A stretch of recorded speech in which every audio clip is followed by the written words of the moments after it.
conceptual one. Just so you know. Let me share the screen and then we are good to get started.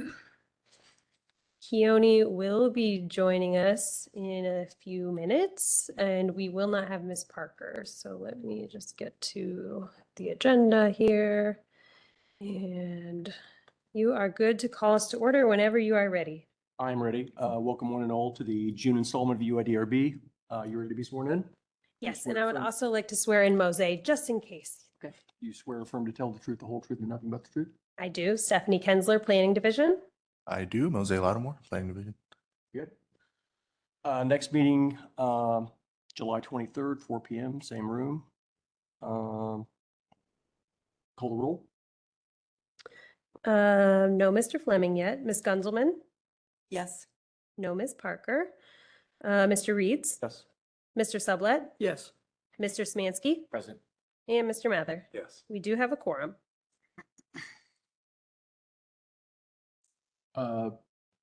Did everyone who was in attendance have an opportunity to review the March meeting minutes?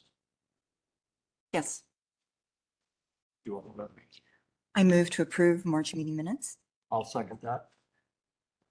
That was a motion by Ms. Gunzelman, seconded by Mr. Reeds. Yes. Ms. Gunzelman? Yes. Mr. Reeds? Yes. Mr. Sublette? Yes. Mr. Smansky? Yes. And Mr. Mather? Yes. Motion carries.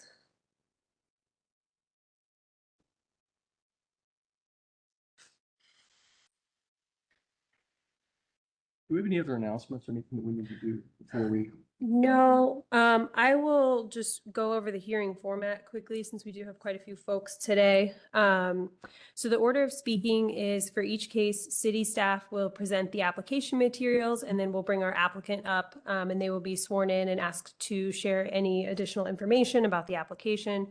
If there are any speakers from the public that would like to speak, each one of those folks will be given 3 minutes each and they can step up to the podium.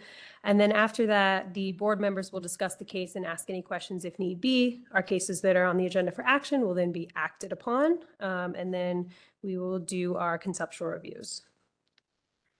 Very good. Yes, and then we can go ahead and get into the new applications. And then when Keone gets here, I would like to propose that we move the staff approval conversation up, just to be respectful of Mark's time and everyone's time. So there are the most people here to be able to participate in the conversation.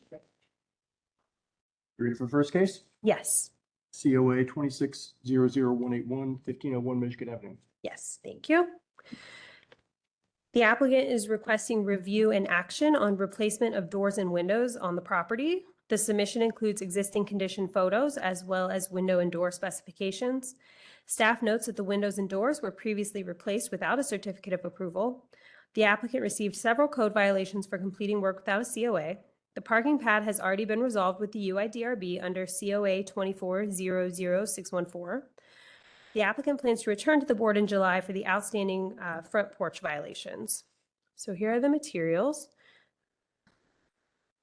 Disregard the front porches. We're going to talk about those next month.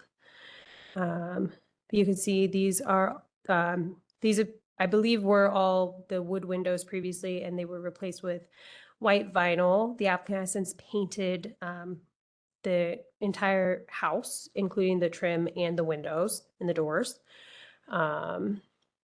But they are vinyl windows now. You can see the different elevations here. And then they use the JELD-WIN windows from Menards, and then the spec for the doors is just a masonite exterior door. So with that, the plan recommends preservation and maintenance of original doors and windows, and that if replacement is necessary, the original design, type, and proportion should be maintained, as well as the size of the original opening. The proposal is somewhat consistent with these guidelines. No information was provided on the condition of the materials that were replaced. However, the new windows do appear to fit the original openings and are the same configuration as the original windows, with the exception of 2 windows on the east elevation that were changed from fixed picture windows to sash windows. The doors, while not the same style as what was replaced, also appear to fit within the original openings.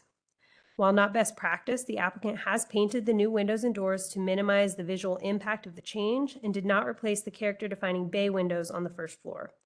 As such, staff would recommend a conditional support, with the condition being that the applicant replace the two windows on the east elevation with picture windows to match the original configuration. That's all. Is the applicant present? Oh, Hi. Need to swear you in? yes, Do you swear or affirm to tell the truth, the whole truth, and nothing but the truth? yes, I do. Very good. Would you like to add anything to the city's overview of the project? Add anything you? Any additional background information? Yeah, and just to mention, I did not know there was a step to get your commission approval. And the window originally were in really bad shape. A lot of them were filled in the gap with plastic bags by the tenant that was living there with very horrid condition. So this was done for the sake of the quality of the life of people living there, currently still there. So that's just a little background. So Steph, I was having trouble with the audio in here. What exactly are we asking or are we inquiring about today? What's the So, ask? So this work is already done. On Google Maps, you can see that these windows here above the porches, it's the same on both sides. It used to be just a fixed picture kind of window, and Yeah. now it is, Oh, slider? right. And so our recommendation would be that we could conditionally approve this if they change those back to the original, just those two back to the original configuration. Can I add something to the fact that it is sliding and open? There's no way of venting those two bathrooms. So the window is now in an open condition in order to ventilate the humidity. So that's a restroom? That's a bathroom. Have you looked at adding an exhaust fan through the? We did, and there was no way of routing it. I would be surprised at that. The contractor told me that they can do it, but it will have to go through an attic space and Correct, that's being true. left in the attic space only. I would recommend that be an option and go back to the original picture windows that were a part of the original home. Even if that will create moisture issues to the ceiling of. It won't if you do the exhaust fan and the contractor installs it properly. Yeah, I don't understand in that exterior wall, why you couldn't go out an exterior. Yeah, I have inquired about that before those windows were. Yeah, it can be changed. done. Would staff approve, if they applied to just replace those picture windows with an operable window and they wanted to replace it with a staff-approved wood window, do you think that staff would approve that application? Changing the configuration, I would not have staff approve that, especially because it's on the front elevation. Gotcha. I think that's your answer. Having trouble here. And I go back to what we had with the roof condition where work was done without an approval and understanding that you may not know. It's also the contractor's responsibility Correct. to know. Mhm. And so I would say you should talk to your contractor and share responsibility with them as doing the work.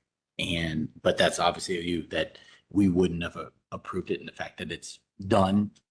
I think I'm in agreement with staff's recommendation.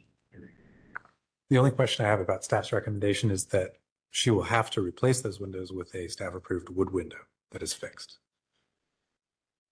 Unless you all wanted to do a conditional approval and say that it could be a vinyl window, the same as the other windows and painted to match the other windows, but that it be fixed rather than. I would be okay with I'd be okay with that. that because we approved vinyl windows. Yeah. before. Okay, appreciate that. And I don't have a contractor anymore. He's no longer around. So that's why I'm taking the sole responsibility, but I'll find somebody new. Maybe that's a good thing. He's no longer around. Sounds like it. Do I have a motion? Oh, boy.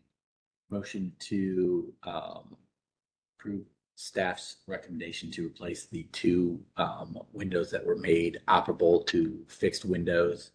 And it's okay that they're vinyl and painted to match all other windows. We have a second? I'll second the motion.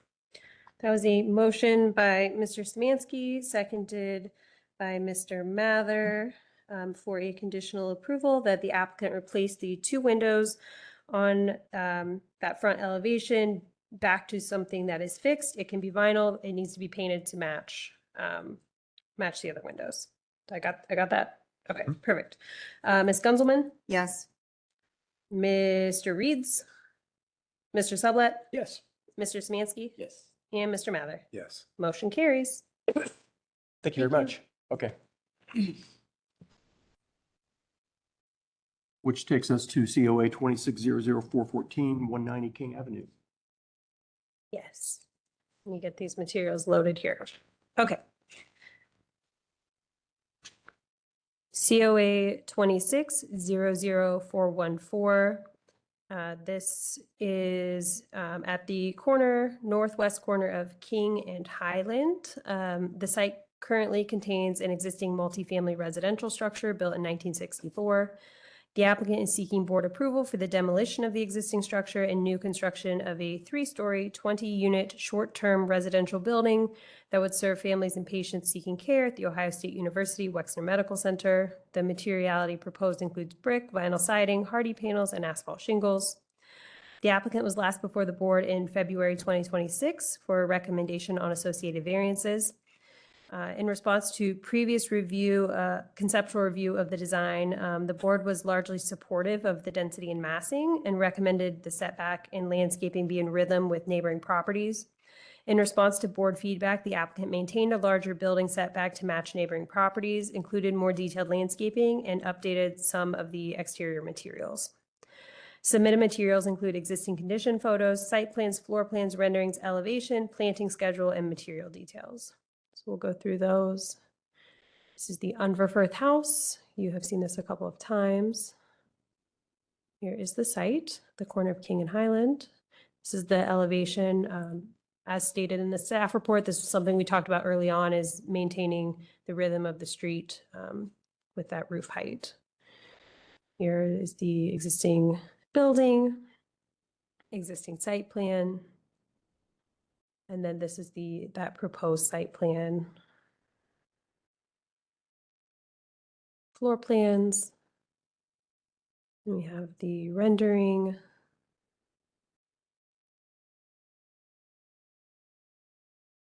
Just from the corner. So showing that front porch area. And then here's the material palette. And then you can see the elevation drawings coded with the different materials. And then as far as the landscaping and how the programming for that front porch, they've provided their materiality, what the door is going to look like, the landscaping plan. The signage is not a part of this, but this is just for context. And then I can't read that. I think that has to do with the trees. And then here is the more detailed landscaping plan showing down Highland. Here are the plantings, and that is that. So with all of this, the proposal is generally consistent with the University District Plan. The plan recommends that residential structures include entrances that contribute to the street, include materials that provide texture and visual interest, landscaping be included, and that bicycle parking also be included, and that lighting minimize light spillage. Staff supports the proposal. And you'll note that in the staff report, we did have the recommendation for the inclusion of bicycle parking. They have submitted a revised site plan that shows that, so that has been addressed. So the only other recommendation staff has is just requesting a HABs light report prior to demolition of the existing potentially contributing building on site. So we would recommend approval with condition just to get documentation of that building style that exists currently, as it is prevalent across the university district. That's all. Thank you. Is the applicant present?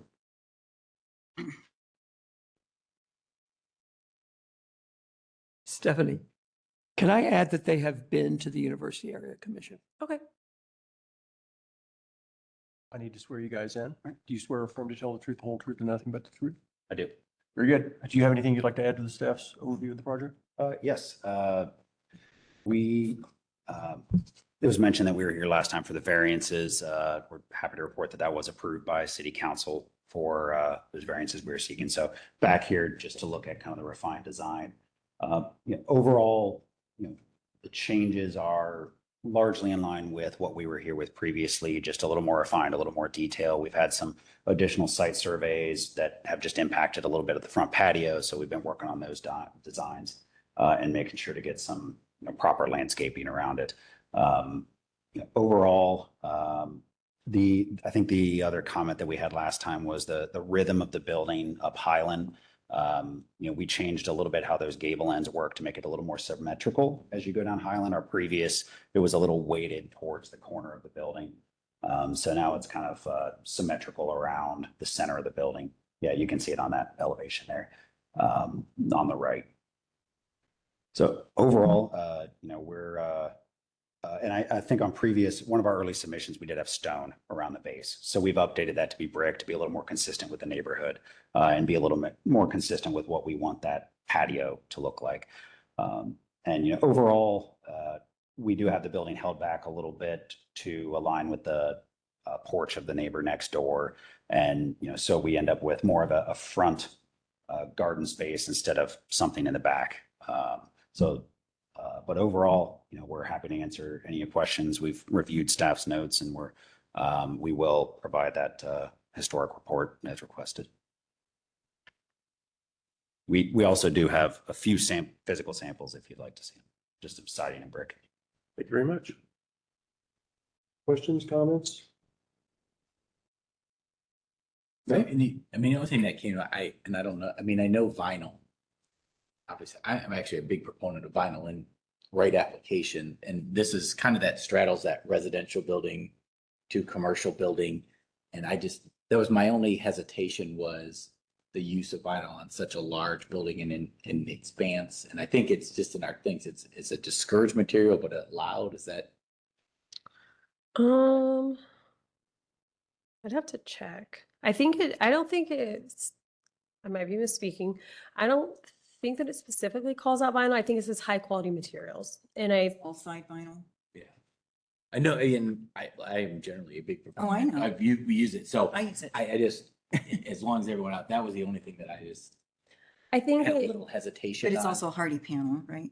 There is Yes, yeah. I think the way it's written in the plan is high quality materials. And so it might call out vinyl, but I think generally like with vinyl or like, I know we talk about this like with EFS sometimes, like as you said, it depends on the application. And then also there are some that are higher quality than others. So And honestly, the vinyl shake actually is really, I think you could barely tell, and it's better than anything else there. So, the only kind of the board bat, sometimes you get It's there.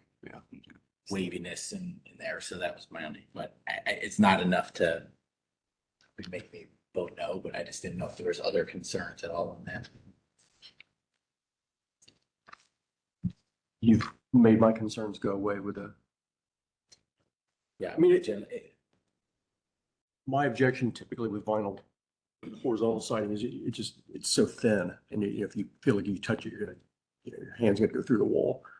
But if it's thicker, and I think in a shake, then I don't necessarily have a problem with it. And I've never seen, to my knowledge, board and batten vinyl. Oh, we've used it again. We use As it. long as you don't use it that's not in like big expanses, like, you have the window, but it probably is fine. The shake is where you have the most of it. And that actually, I think holds up pretty well. My guess is there'll have to be a detail above that top window, maybe because of length. I don't know. But that can be, that's for the details to get worked at, right? You mean at the gable ends there with the double window? It's so the Perhaps. trim around those is hardy and It is hardy, the trim yeah. between the two windows where Yeah, where the flat areas are. Yes, all that's hardy. But on the They- outside, going up in the gray areas, that's the all side, correct?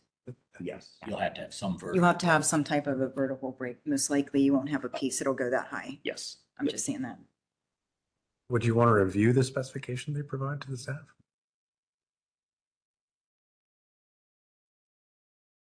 I mean, all side is a great, I mean, but there's different qualities. I don't know if you know if it's a 0.46 or 0.046 or what. I'd have to dig into that. I'm not certain. Do you have a sample of it over there? Yeah. Yeah. Might be easier. Because it doesn't, 0.044 is like normal or something. right.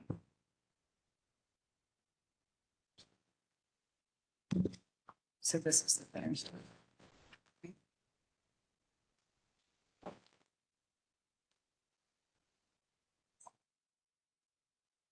Doesn't say- Information. I mean, the shape doesn't really matter. I'm probably fine. I mean, if this is.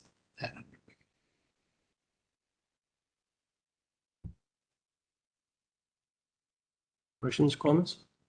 No, Can you, Steph, can you go to the image that shows the front?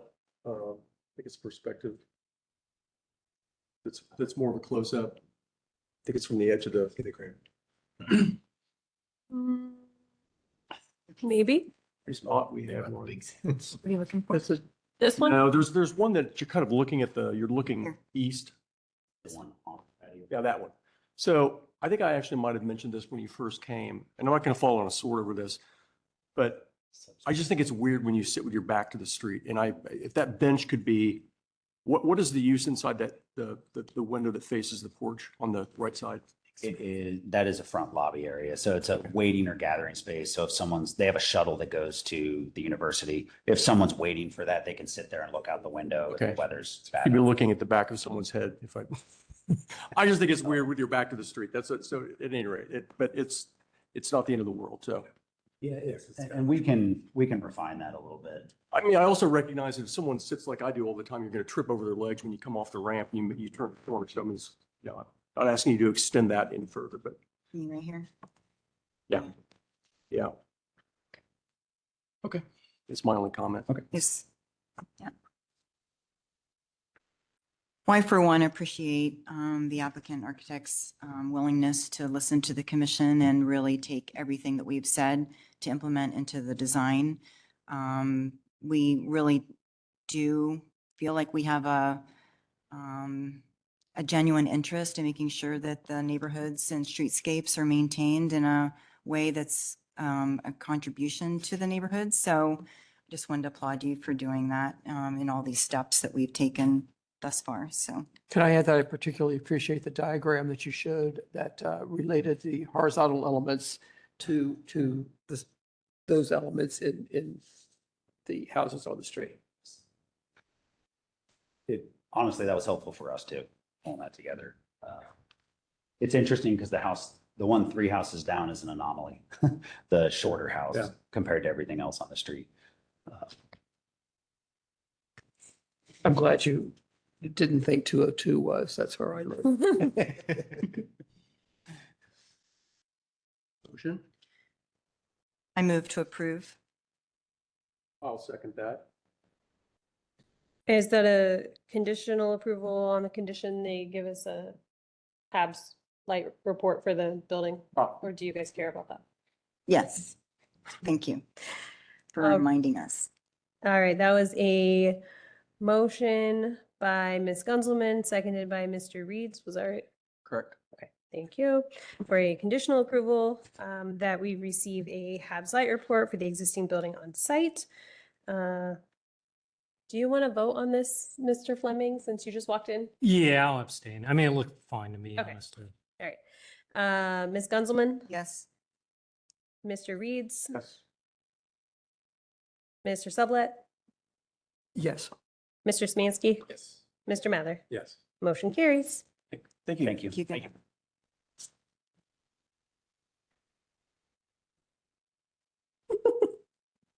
Thank you.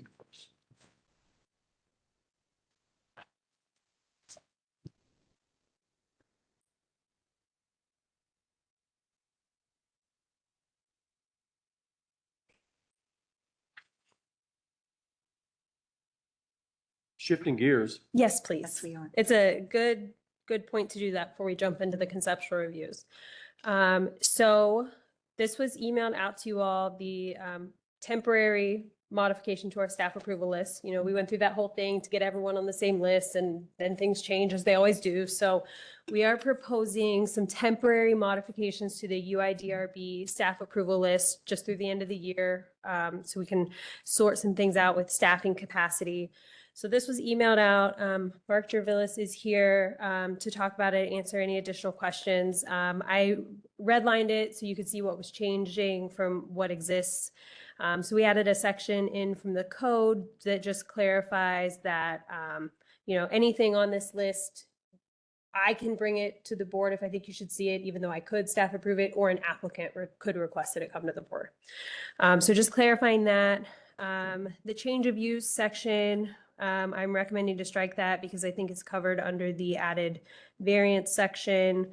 Code violations, this is going to be for code violations that would have not had to have come to the board in the first place if they just would have gotten the COA before they did the work.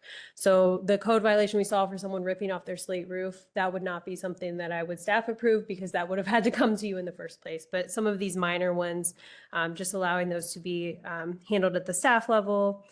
For graphics, it already says all graphics. We're just including automatic changeable copy, specifically when it comes to like fuel pricing or menu boards, because that's not consistent with the guidelines, but those are generally supported in those like limited instances. So just adding some specificity there.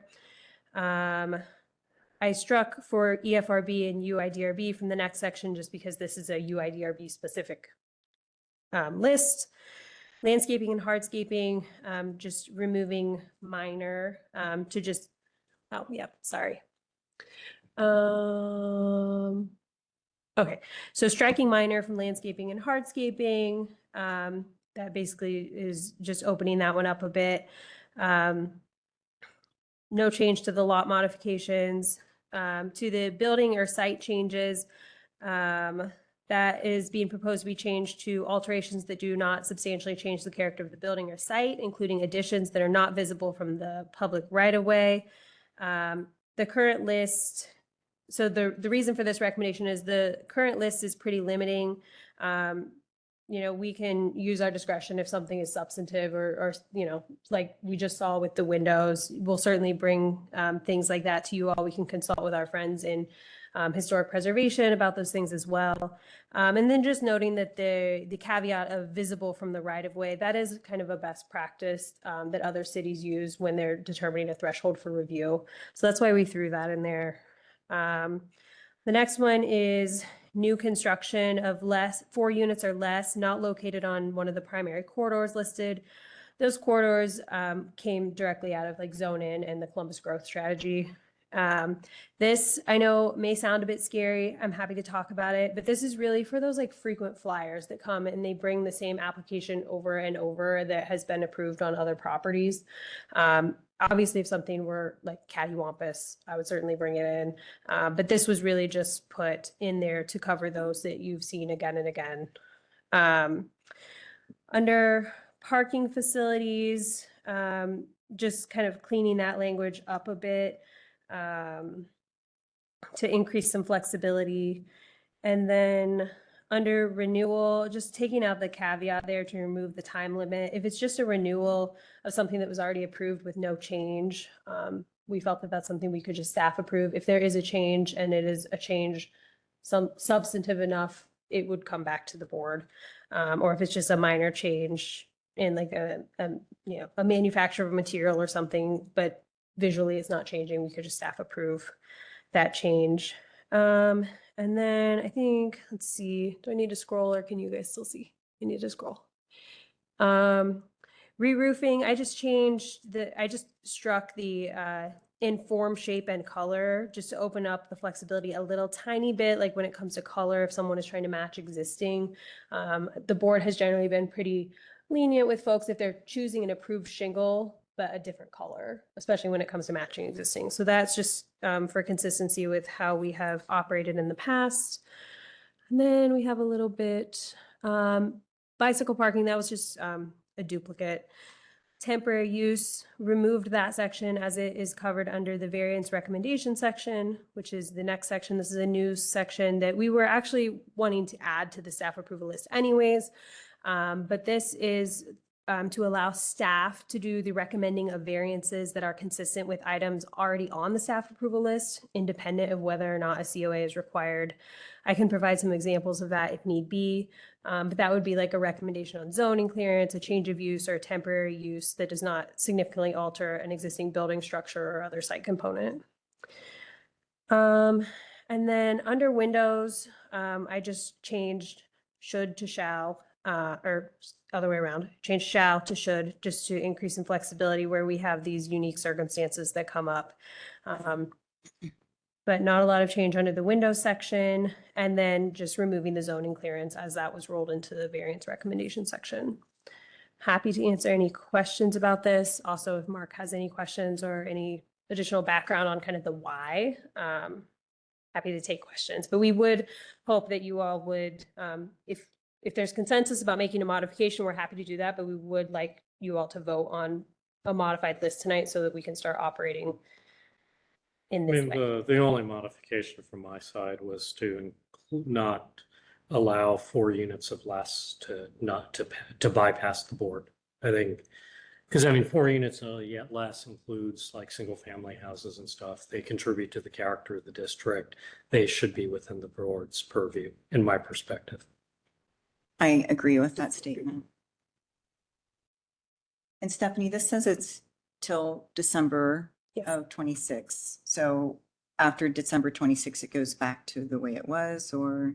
Yes, I mean, we'll see. I think Mark can speak to kind of the what we're hoping to figure out between now and then. Okay. But it'll either revert back to what it is right now, or we'll present a different structure, but. I'll come up for a minute. You need to be sworn in. I do. I'm just kidding. I will. Mark Travillis, Planning Division Administrator. Good to see you all. And this is really Steph's work and appreciate it. And yes, it would end December. I actually probably don't want to speculate too much about what happens in between now and then, but with a little luck, we're able to resolve things. So it would just be a really big help to us to have this leeway, and Steph's analysis was tremendously helpful, showing it's like this could relieve some of your workload, and we think in a way that would still be constructive.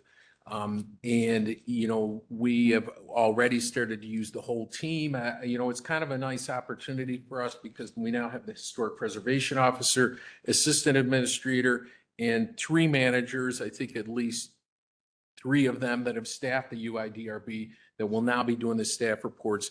And we're easing Mose in. He's beginning to work. Steph is training him up. So it's kind of a nice challenge for the team to bring it. And this would really kind of unlock this to make it functional for us, you know, in the upcoming months. And the approach is, as always, when in doubt, go to the board. You know, it's like if something doesn't look right, if something doesn't feel right, like go to the board. But I think most or all of the issues here, and understood your point, Keone, are ones that just like, we think we could get it done. So just that, you know, happy to, you know, answer any questions and appreciate your support. Questions?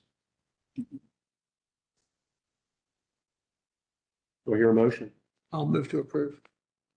With the exception. Yeah. I mean, I- unless the 4 of you feel otherwise. No, I agree.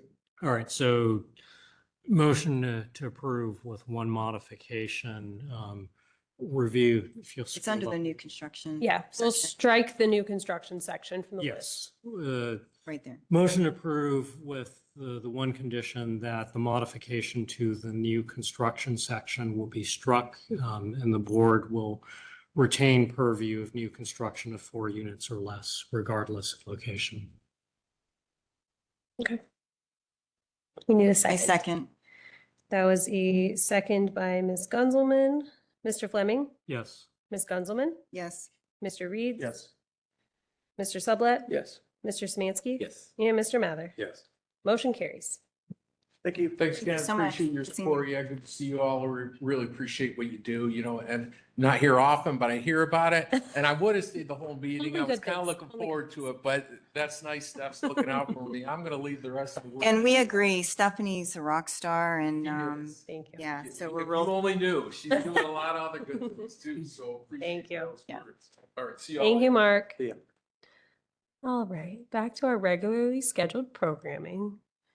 so I'm gonna step out. Okay, yes. Let the record reflect Ms. Gunzelman is recusing from our next application.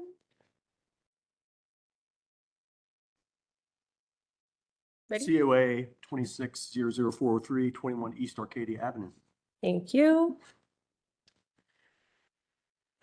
For this project, the applicant is requesting a conceptual review on a proposed renovation and expansion of a former AEP substation into a food court. The proposal includes the renovation of 2 existing buildings on site, 289 square foot addition for the west building, a 604 square foot 2-story addition for the east building, new hardscaping and landscaping, and then there is no on-site vehicular parking proposed. The submission includes existing condition photos, site plan, selective demo plan, floor plans, elevations, renderings, and proposed materials. So we'll walk through these here. Let me move this. All right.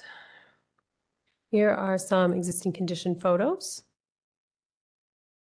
Inside existing condition photos. This is just how this relates to zone in. This was a phase 1 parcel. Here is, let me zoom this out a wee bit. That didn't help at all. Okay, we're doing our best. So here is the site plan showing those additions, the courtyard, the driveway space, and this is the demo, selective demo plan. So you can see some of those openings, stairs, additional demo. This is floor plans. And here are those elevations.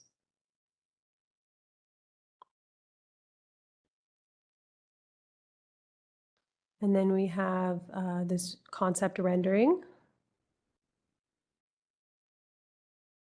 Renderings of the inside. And then we have some information on proposed materiality. And some additional content down here. So it's a good place to stop. With that, the proposal is generally consistent with recommendations of the University District Plan. The plan recommends a variety of uses on this site and prioritizes preservation of potentially contributing buildings. The plan also states that new construction should be compatible with nearby contributing buildings and the surrounding streetscape, as well as utilize high-quality design and materials and a high degree of transparency on the ground floor. The proposal is consistent with these recommendations. However, the University District Plan also recommends that original doors and windows be preserved. The proposal replaces the existing windows and doors. It does maintain some of the original openings, but modifies others and creates new openings per the submitted drawings. Although no parking is proposed, a driveway is shown in front of the building. The plan recommends parking and associated driveways and circulation be located to the side or rear of the building and screened from public right-of-way. Due to the location of the buildings on site, this is not possible. However, if there's no parking proposed, then staff would question the purpose of the driveway and paved area proposed in front of the building. In any case, if this area were to move forward as presented, the applicant should provide enhanced screening along the west and north property lines to screen this paved area. Finally, the University District Plan also recommends the use of green technologies for stormwater management and the inclusion of street trees. Staff encourages the applicant to consider permeable pavers for the courtyard and driveway areas and to consult the city forester regarding street trees, which are currently not shown on the proposed site plan. Moving forward, staff recommends the applicant continue to take the University District Plan recommendations regarding building and site design, materiality, lighting, driveway, and landscaping into consideration as the design continues to develop. The applicant should be mindful of the applicable land use category standards and engage with the Department of Building and Zoning Services to identify any variances that may be needed. No recommendation at this time, as this is a conceptual review. Thank you. Very good. Yes. Is the applicant here?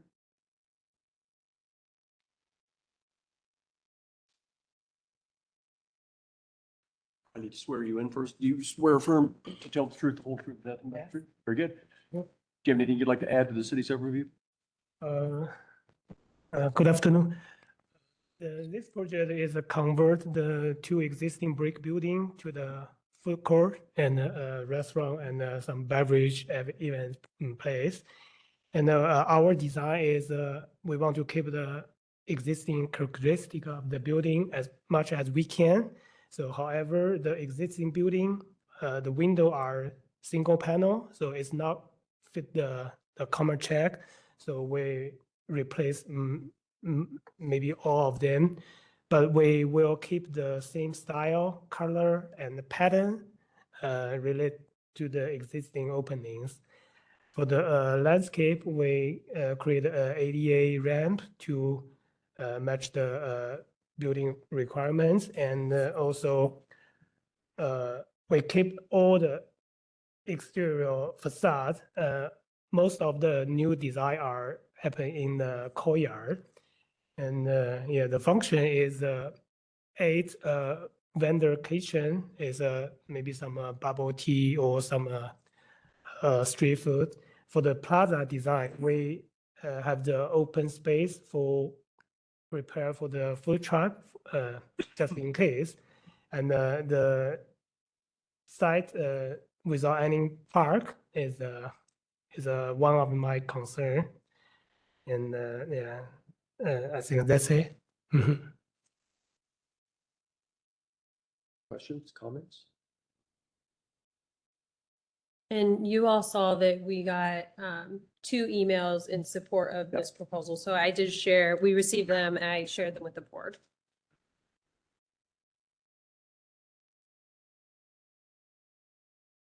I think it's such a good reuse of these buildings and 2 buildings that really very much deserve to be reused, to be saved. Steph, my like initial question is, I don't know if it was part of your staff report. There's no vehicular parking associated with this. Correct. They have bike racks anywhere? I believe so. The applicant could probably answer that. Admittedly, I did not write the staff report. Okay. So I am familiarizing myself with it, but the applicant could probably answer that more quickly, but I can look at the site plan to see. I don't remember seeing, they may be there, but.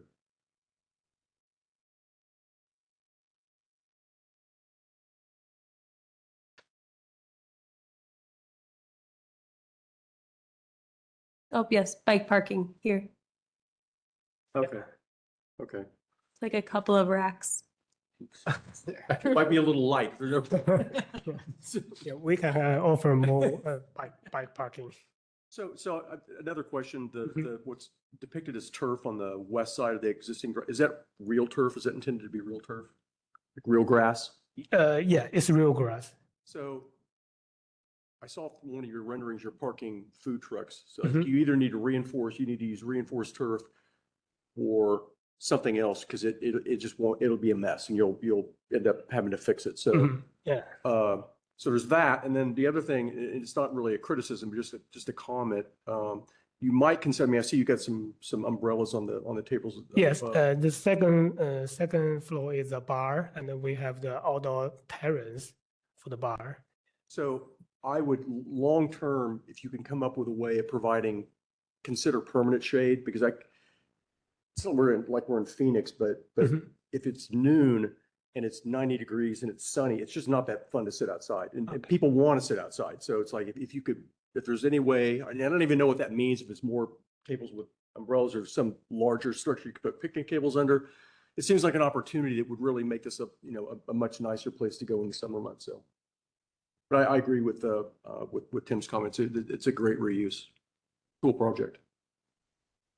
As far as the windows go and changing out the windows, I think this looks very nice, but for the actual review, when it's beyond conceptual, I think you'll need to work with staff.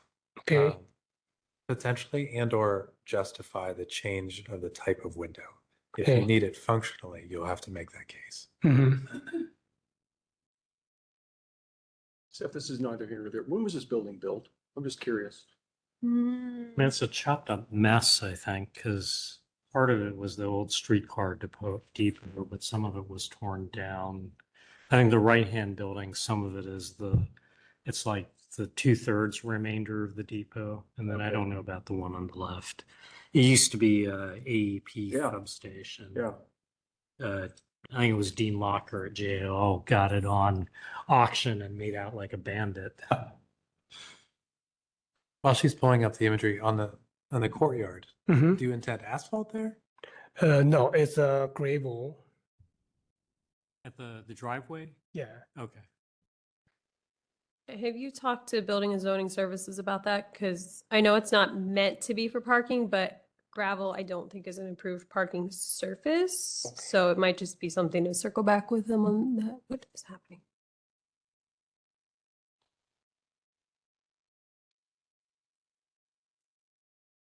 For the zoning, I checked the zoning requirements.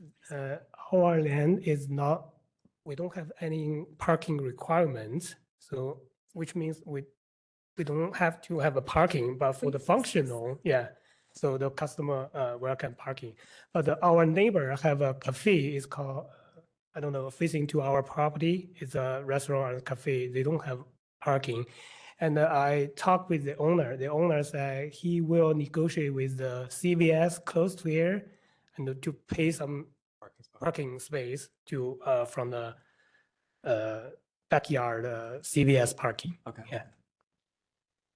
I think Stephanie's question was more the gravel Mhm. is probably not potentially permitted Yeah. use on there.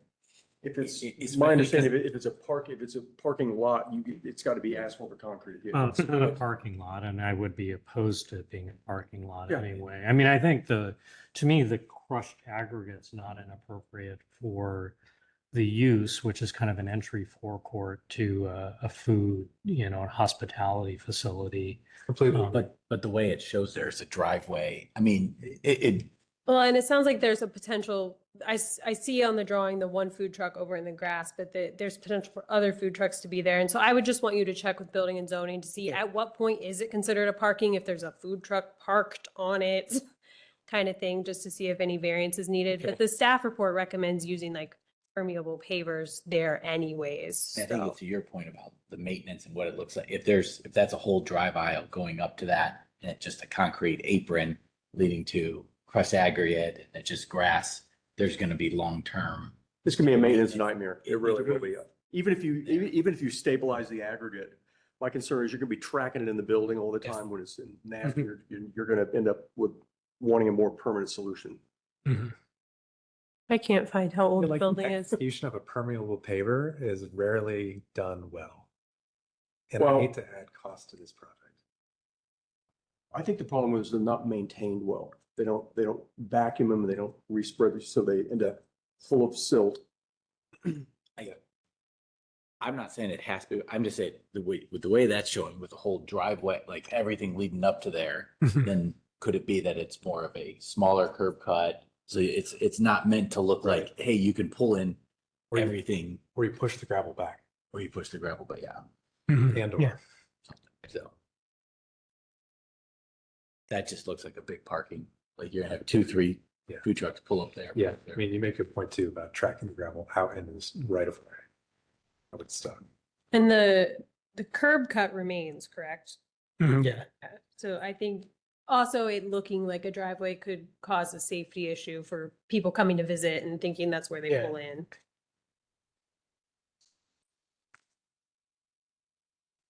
So maybe it needs a more of a landscape thrift. Yeah. After the project moving, so we will work with the landscape designer to give some improvement. Yeah. I mean, in general, I'm supportive. I think it's a nice use of the building. I think it would be a good addition to the neighborhood. Not in agreement with some of my colleagues who want to see asphalt there. So I think just think about it, talk to your landscape architect. Yeah. I think I'm something. not suggesting you put down asphalt. I'm just giving you shit. I think, just pay some attention to what you do at the entry. I think it wants to be pedestrian friendly, and I think it makes sense to have some sort of hardscape access for loading, unloading in a food truck. I would also pay some attention to landscaping, Carrie's point about shade. That lower level courtyard would be nice, particularly if it had some shade trees. So just, I think minor things to think about. And then I think I would just pay a little bit of attention to, I think you've done a nice job of glazing the existing opening sympathetically. Consider the alley one too, where you've got it mostly infilled with corrugated metal. It's a big exterior door for loading, but I think it opens to set your second floor bar up a page, Steph. Maybe one more. Yeah, there you go. The one in shadow, the little balcony with the person door, right? Currently, that's like a big 1.5 Yes. door. Like if you just infilled that with storefront plus the door, I think you've got a more gracious window, and particularly that's kind of a blind alley to that CVS parking lot. Particularly if the owner is going to lease from the CVS and you're trying to get people to go from CVS to the building, I would reconsider how much of that face is opaque. Like think about glazing it more, like providing visual cues that draw people from the CVS parking lot. Not 100% sold on the corrugated metal siding. I get that you're trying to contrast with the original building. So I'm on with the idea, but I'm not sure that's the right one. But those are just design comments. In general, I think it's a nice scheme. I think it's sympathetic. I think it'd be a big plus to the neighborhood. And it would be nice to see this thing become something after languishing for about a decade or so. Thank you. Anyone else? No? Very good. Look Do you forward to seeing have- you back? Do you have any other questions for the board to keep advancing this? No. Okay. Thank you. Thank you.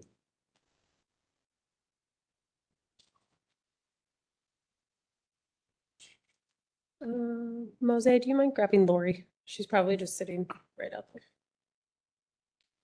Which Okay, brings sorry. us to COA 26000532, 2060 North High Street. We'll wait for Lori to come back.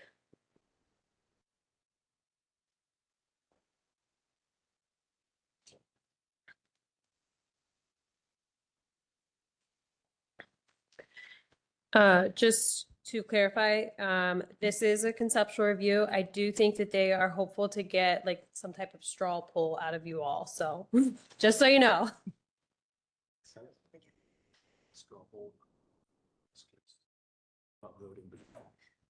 I think they're looking for a thumbs up, unofficial thumbs up or thumbs down. So with that, 2060 North High Street, the applicant is requesting conceptual review for the construction of a new mixed-use building.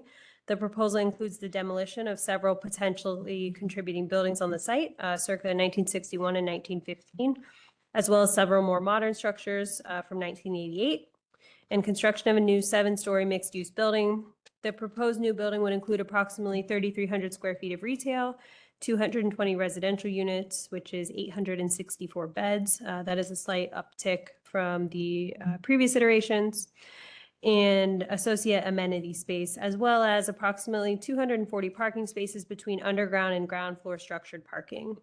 A rooftop terrace is planned for the 7th floor facing North High Street. And then the proposal includes abandoning existing curb cuts on North High Street as well as Tuller Street and utilizing the existing curb cuts on Framby's and East Woodruff. No variances have been identified at this time. The submission includes a proposed site plan, floor plan, elevation, and rendering. So we'll look through those. Here is the site we were talking about. This is the Ohio Stater property. And it is this entire block here, except for these two little buildings on the northwest corner. There's the existing buildings. This is the concept below grade parking plan. You can see the bicycle parking here. And then this is the floor plan of the ground floor with amenity space. The retail is on the northern portion. They're showing townhome units here on the Tuller Street elevation. And then again, there's that, the rest of the parking. And then we get into level 2. You can still see some amenity space. And then 3 through 5 are consistent with this floor plan. And then we have level 6, showing that the Tuller Street elevation is the 5 stories, and then we have a step back.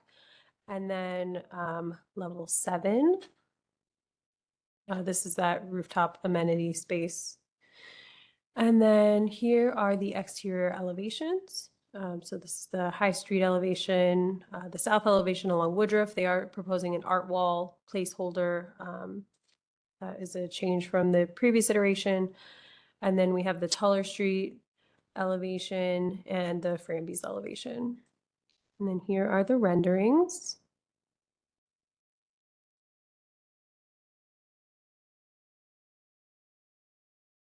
There's that rooftop terrace space, proposed art wall placeholder. And then this is the Tuller Street elevation. The applicant is showing 2 different options they'd like to discuss with you for this elevation. We could talk more about that when we get to the back half of the staff report, but there is a version that's kind of got this corner clipped on both ends. And then this is just kind of detailing some of the materiality on the Tuller Street elevation. And then this is where you can see this second option where that last little bay has been clipped on both sides. And here's how that looks in elevation. And then here is the rendering showing that little step back on the corner. And then the applicant is showing a progression of this Tuller Street design through their submissions. And with that, let's circle back on the staff report. All right. This application came before the board at the January and March 2026 meetings for conceptual review. At that time, the board was generally supportive of the updated design, but still expressed concern over the height and massing, especially on that east elevation. The board also encouraged more articulation and variation in materiality across the entire design to activate the facade. This property was rezoned as part of Zone In Phase 1 and is now subject to the requirements of the Urban Core District, which includes a height limit of 12 stories or up to 16 stories with the affordability bonus. There are no code requirements to step the building down based on proximity to 35-foot high residential districts. However, staff does note that a COA is required, meaning that the proposal also needs to be consistent with the University District Plan Design Guidelines in the context of the broader policy vision established by City Council with Zone In. As such, this proposal is somewhat consistent with the University District Plan. The plan recommends a mix of uses on the site: structured parking, elimination of curb cuts, inclusion of public art, articulated storefronts with a high degree of transparency that are oriented toward the primary street, and rooftop uses that complement the primary structure. The proposal is consistent with these recommendations. However, the plan also calls for a building's height and mass to be mitigated through the use of setbacks and building articulation, quality architecture and materials, specifically stating that rear elevations above 3 stories should be set back an additional 20 feet at minimum, and that relief should be provided where taller buildings abut sidewalks that are 5 foot or less. The revised design does include additional articulation and material change from the previous iteration. While a higher intensity development on this site is allowable under the standards of the Urban Core District, the proposal still needs to be massed appropriately to be compatible with the surrounding neighborhood. Staff encourages the applicant to continue refining the massing on that Tuller Street elevation by incorporating an additional step back of 8 to 12 inches across the entire 5th floor. Further, the plan recommends preservation of contributing structures. Staff could be supportive of the demolition of that original portion of the Ohio Stater building if the proposal exhibits a high level of site and building design, utilizes quality materials, and is compatible with the surrounding neighborhood. The proposal should also include an element in the overall design that pays homage to the original Ohio Stater building, such as a plaque in the plaza, mural, etc. Staff would request a HABS Light report for that original portion of the Ohio Stater building. Additionally, the University District Plan recommends inclusion of public spaces and landscaping as a part of projects. As such, staff encourages the applicant to include publicly accessible open space with landscaping as part of the overall design. Street trees should also be included in consultation with the city forester. Finally, staff notes that the University District Plan includes specific recommendations regarding building and site design, materiality, lighting, landscaping, and parking that the applicant should review and take into consideration as they continue to develop the design. No recommendation, as this is a conceptual review. Thank you. You swear you guys in? Welcome back. Do you swear from the truth? Yes. The truth? Thank you so much. Would you like to add on to the city's overview? Yes, well, a couple of things, just really grateful and thankful for Ms. Kensler and Mr. Goodman. They've been instrumental throughout the process. They have opened their time and their books for us and really been super helpful. So thank you. And I'm happy to give kind of a quick overview on what we've done, what we heard in our last meeting, and how we've kind of reacted with this update. When we met back in March, I think we were encouraged to start to really zoom in on the building and the public realm and what happens at the street edge, as opposed to just the overall perspectives that we had shown in our presentation in March. And so a lot of our renderings that we've put together for this presentation really do come down to street level from a pedestrian perspective to start to really look at materiality, detailing, the richness of the brickwork, the glazing, some of the accents. And so this corner here, the intersection of North High and Woodruff, this is kind of it's an amenity space. This is not actually the front door to the building, but it is an amenity space for the students. We understand that corner is kind of really, it's got a lot of visibility, and it's actually got great views and open views from the terraces up high. And so we've really celebrated that corner, even though that's not necessarily the front door. So there's amenities on the ground level, on the second level with that terrace, and then further up on level 7, we've got an additional amenity. Here you start to see kind of the glazing, the play of materials at the ground level, the masonry texturing that we've done throughout the base of the building and some of the elevated levels. This here is actually the mid section of the facade. So that's our front door, front entry where we come in, the lobby. There's a double height space right behind this door. There's a coffee shop that's going to be part of the amenity package. That's kind of on the far end of that midsection. And again, just really getting kind of right at that street edge to reflect what the pedestrian experience is going to be. Now, one thing just in general, kind of where we are in the process, we have kind of just in the last couple of weeks kicked off the design development phase. So we have been working kind of on the conceptual and schematic design up until maybe 2 to 3 weeks ago now. We now do have the full engineering team on board making progress. We have the landscape architects, we have the interior designers. So there's a lot of progress that's happening. As we make some of these, as we advance on the drawings and we'll coordinate, certainly there's going to be some tweaks and adjustments in addressing requirements for, back of house and services, which a lot of it is not going to be on North High. But what we really are kind of hoping to be able to get today from the board is, are we heading in the right direction to be able to continue to really build on what we've established here from a conceptual standpoint? We've got a full team now that's making progress, and that feedback and any recommendations you give us will be really helpful. So some of the things that we were kind of contemplating as we're looking at the storefront, we're starting to get into discussions about, limitation of storefront, where do we need steel? So the aesthetic and the architecture that we have in front of you here is absolutely kind of what we're headed towards. As the design evolves, we're kind of making some tweaks that we're hoping when we get to an advanced phase of the DD package, we can come back and we can start to show the wall section. We can show the depth. We can show, the change in plane with some of these finishes and some of these projections and the overhanging of the building to really go back to kind of show and emphasize. When we met the first time, the big comment that we got was, we don't want this extruded box. We need to break up the massing. We need to break up the parapet line. And a lot of what we've done leading up to the presentation today is really do that. So you can kind of see here, especially at that prominent corner, there's a lot of breaks in the parapet line. There's a lot of change of materials, and just there's a lot of attention to the pedestrian experience at street edge. So we can scroll through the rest of the renderings. These are really certainly would love to hear your thoughts. That's the entry. This is kind of, again, Woodruff with Main.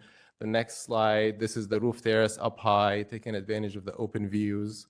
And we talked about the art. This is the first time we show you, we contemplated what we do with the parking, the screening of the parking. There's always challenges with it. And we, because of the way we had wrapped the deck, we were going to mechanically ventilate it no matter what. And so we've decided to kind of omit the openings. Perhaps there might be a couple of openings on the backside of the, or on Frambies, where we can just give an indication, is it daylight outside or is it night? Like, we don't need to have big windows or light shining out of the deck. And so the art here is kind of the development, of that discussion that we had, how it evolved. And then a lot of, I would say the bulk of the design honestly happened on the back end, on the east side, along Tuller, where we have that kind of townhome aesthetic. We started with 7 stories. We then stepped back one level, and we went back and set a second level. We had the design.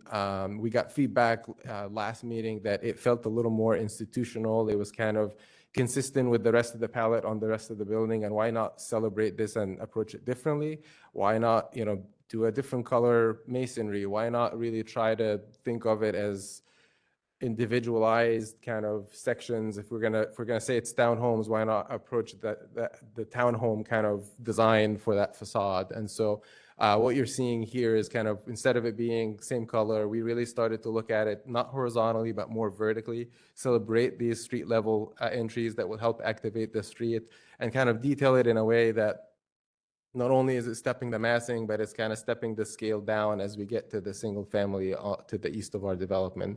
That's that corner here, Tuller and Woodruff. It kind of sees how the materials come together, and the townhome side of the building really designed to, be kind of consistent with the overall, but not necessarily a copy of it. It's got it's got similarities in the DNA, but it's got its own character as well. And that helped kind of scale down the building in general. Now, the last few slides, we appreciate all the feedback and working with staff to kind of come up with some of these ideas of how we can break up the massing at the backside of the building. So we wanted to kind of, put in front of you a couple of options here. We think they both have merits, and perhaps the last slide in this, where it shows so this one kind of shows from an elevation standpoint what happens, but the progression slide that comes after, I think the 2 bottom ones is kind of, what really shows the impact of that one bedroom that's removed from each end. I guess from a design standpoint, I can debate both a little bit. The one on the left, I like how it's generally clean. It just kind of holds the corner of the building. It doesn't have a lot of ins and outs that are perceived from the street level. The one at the bottom right there, which is kind of what we have as option 2, while it does break the parapet line, and it kind of creates it creates a stepping back and a break of the massing. Part of me, I look at this and I feel like there's just a lot going on that corner. It's just got a little busy. There's the outside corner, there's inside corners, there's a lot of material transition. So I think there's pros and cons to both. I would love to hear your thoughts on which of these options you feel is getting more successful, is from an aesthetic standpoint. But we think both are great options, and certainly from a layout standpoint, they both work for the project. Just one is a little bit cleaner in terms of how it holds the corner, but it's a little bit taller at that leading edge. The other one breaks it up a little bit, but it starts to reveal more intersections and inside corners further back, especially if you're away from the building. Of course, when you get to the sidewalk where the building is, none of that will be visible from a pedestrian standpoint. So that's really kind of where we are. We are would love to hear, your thoughts on how it's evolving, and, just let us know if we are in good shape to continue to refine the details and get into that design development stage, and if you have any comments that we need to take into account moving forward. Can I just add one thing? I realized, I think we talked about it. I'm not sure it made it in here. But just one other thing that staff was encouraging was we haven't really talked a ton about this for Amby's elevation, but just encouraging any opportunities for activation there, whether it's art, the screening of the garage, things like that, because this is a pretty expansive block and there's not a lot going on over here. So I just want to make sure we said that out loud while we're still in the conceptual phase, but that's all I got. Yeah, absolutely. And the grade area, which is kind of about half of the block, is sitting obviously behind the existing existing structures that are there. But the left half, that's parking. You'll notice that we've taken away a lot of the openings in there. Now I did mention that we've got entry to the parking on this side. We've got an entry from Woodruff. We like the idea of being able to kind of bring some of that daylight in, but we're not necessarily trying to provide a lot of opening and screening. So this may be another opportunity either for art. There is some, because we're not putting openings in the deck, there is flat, blank walls. So that may be an opportunity for art. We had talked about there are some medallions that are on the Ohio Stater building, or not currently, but I think they were at one point. And I believe that we may have access to those. That might be a great thing that we talked about, kind of incorporating something from the building. That might be a great way to take some of these blank masonry walls and kind of work these medallions into it. Thank you. Go forth. Go ahead. I think the architect's in the room. You speak first. I guess I'm elected to start. Thank you. I appreciate a lot of the work that's been put in. It's obviously you've been developing the project quite extensively. I really enjoyed seeing a lot of the articulation that you've been providing into the facade. I think one of the things that I'm a little disappointed in not seeing, while I understand that you have a little bit of a setback on the east side, is at a corner. My interpretation of what I mean by having a step back on Toller is really to create an opportunity for sunlight to still reach the 2.5-story homes just to the east side of the building lot. That's my biggest struggle with the project. It's been my struggle from the very beginning. Essentially, we've got a 6-story built, or a 5-story, but 6 level shading. Yeah, it's 5 stories, but till you get up to the roof, it's, you got that 6-story, right, 6th level. It steps back and Yes. 2 more levels above, correct? But essentially it's, I've got a 2.5-story just to the east, See and it's here. going to be in shade most of the time. That's my biggest concern on the project. But I do appreciate everything that you've been doing with the high street elevations, how you're creating activity. I think it's going to be an enjoyable space. But that would be my largest concern. Yeah, I'll echo those comments. I think the comment about the Toller Street elevation is my biggest concern. I do think the notches on the ends helps, but it'd be better if you just got rid of that freaking 5th floor. Just chop it right off, and I'd be much more inclined to say yes. I think artwork on the Framby side makes a lot of sense. There could be some time spent on that elevation. Based on what we've seen thus far in the development, I'm sure that you'll get there. But I really like the activation along High Street and then turning the corner onto Woodruff. I think it's all very successful. So really, for me, in the end, it's just that east elevation and just knocking it down. Just lose it. Lose a floor.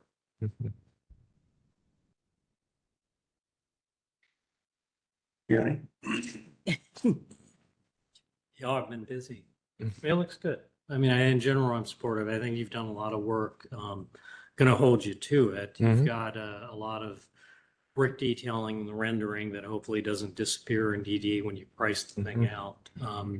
But I think as currently shown in the renderings, I think you all have come a long way. I think you've broken up the mass of the building. You've given it articulation relevant to the different sides. I think the kind of dynamic activation on High Street's great with cantilevers. I think the detailing of the brickwork with the ornamental treatment's nice. The two colors of brick make sense, sort of the front versus the back on Tuller. I'm not as bothered by the 5-story in Tuller. I mean, the street fairly wide, houses across the way are 2.5. I mean, everything's extruding in the city. So the upper attic floor, doesn't bother me as much. I kind of like it like this without the indent in the corner. I would agree it's a little cleaner. It's just a form. One thing I would say, and this is something for you and DD now that you got engineers involved, I would rethink stacking on the Tuller side at 6 and 7. You've got the corridor facing outside and the units to the courtyard.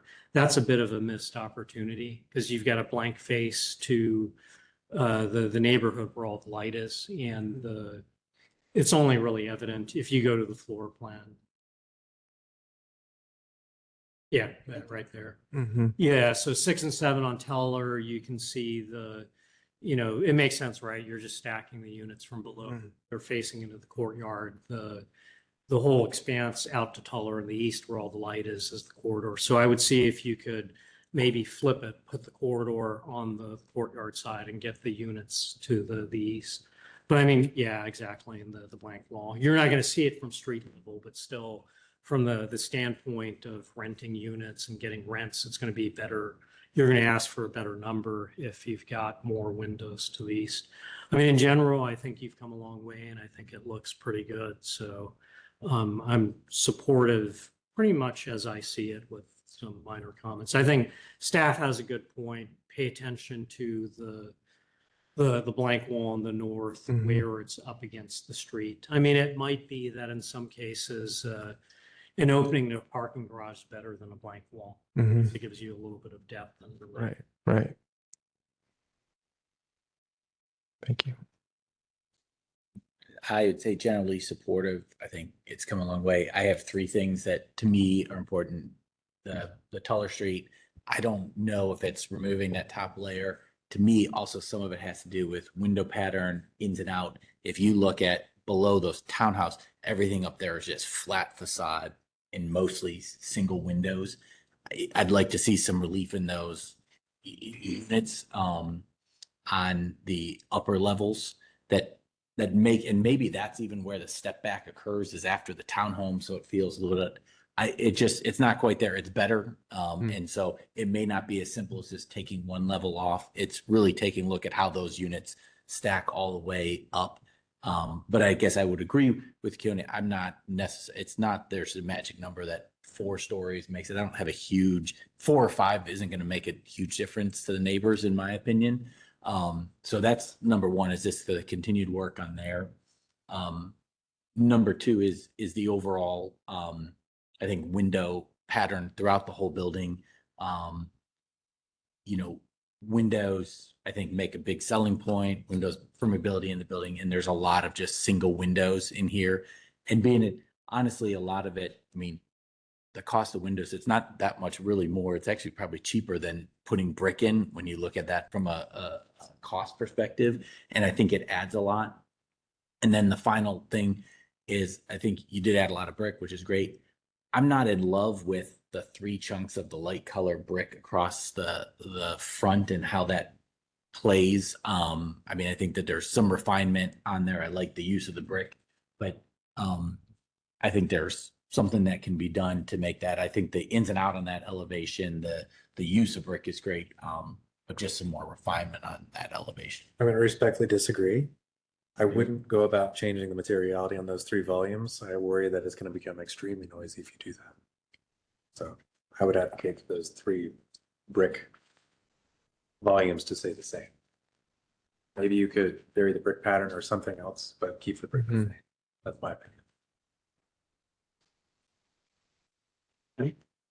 I'm just impressed with the greater sense of variety and activation driving the facades.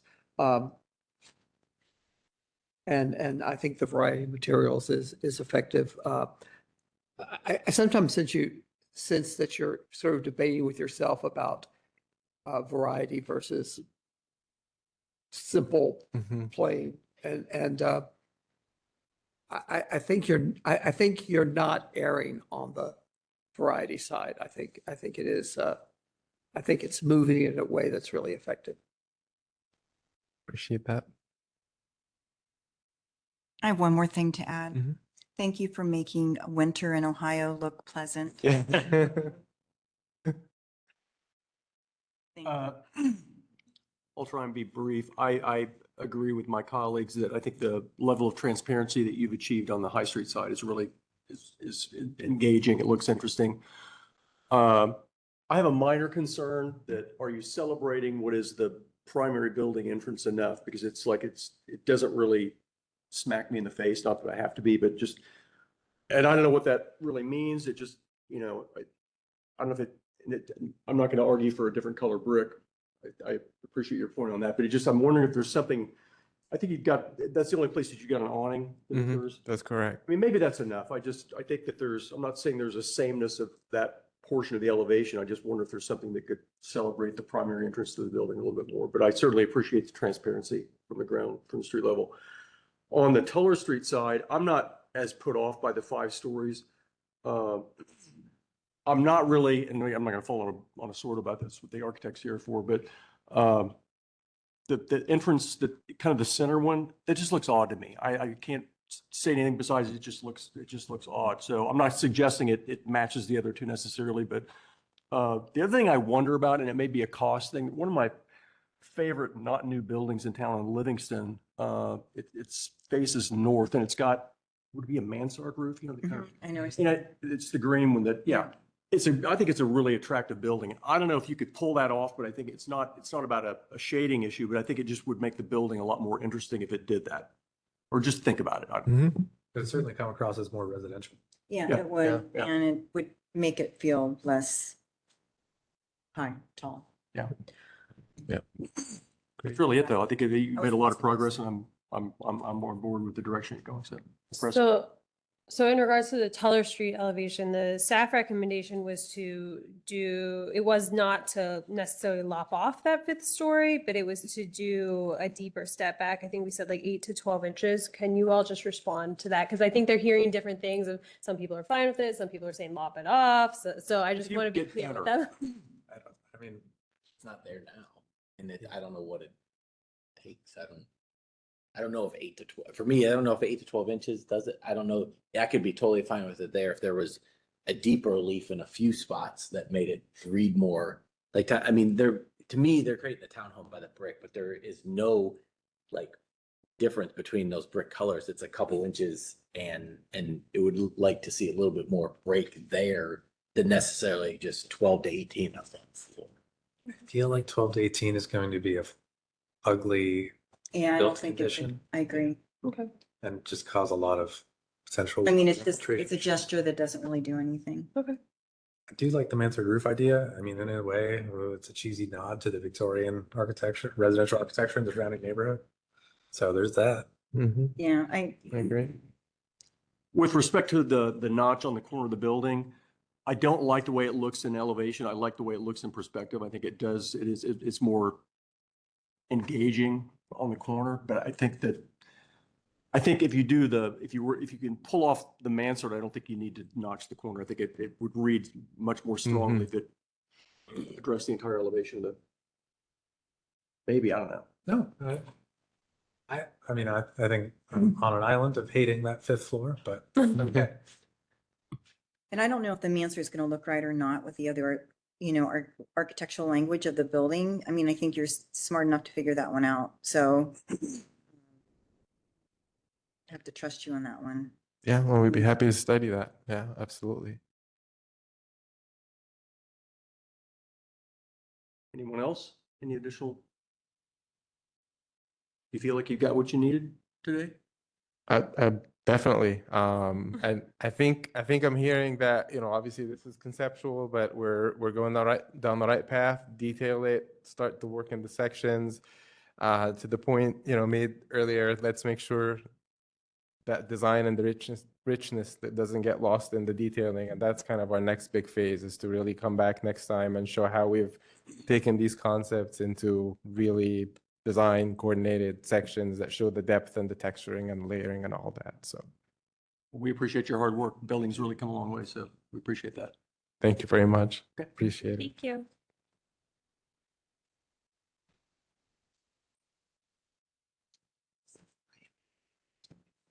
Okay. I think we'll get to, Sorry.